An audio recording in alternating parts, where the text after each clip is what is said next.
Most people misunderstand the Spitfire. They think it won the war. Elegant wings, perfect turns, British courage in the sky. That's mythology, because the Spitfire did not win World War II. It bought time. Let's be precise. The Supermarine Spitfire was a brilliant aircraft, fast, agile, deadly in a turning fight. But brilliance was not its real value. The Spitfire was never built to be an industrial monster.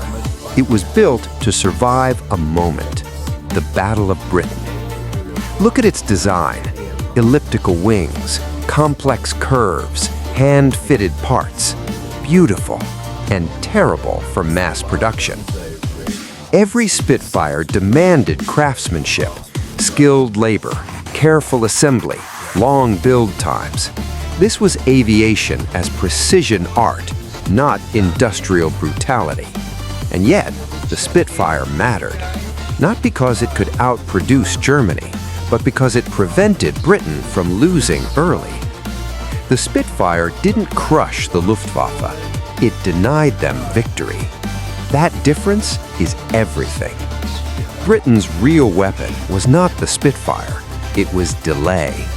Delay allowed American industry to mobilize, factories to scale, shipyards to expand, supply chains to form. The Spitfire held the line. Factories won the war.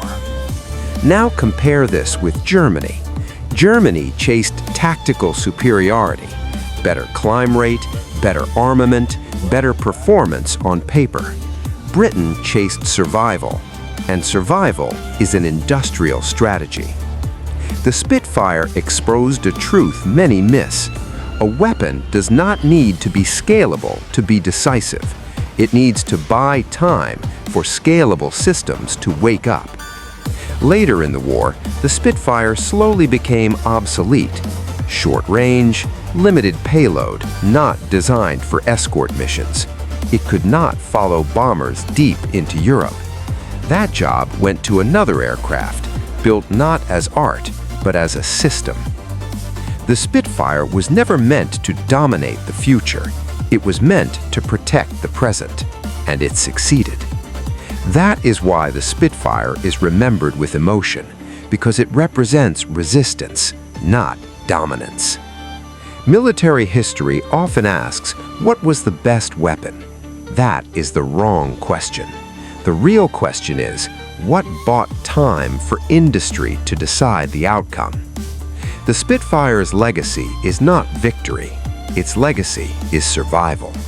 And in industrial warfare, survival is often the most important advantage. The Spitfire did not win the war, but without it, there might not have been a war left to win. That is the real story of the Spitfire. Not elegance, not heroism, but time.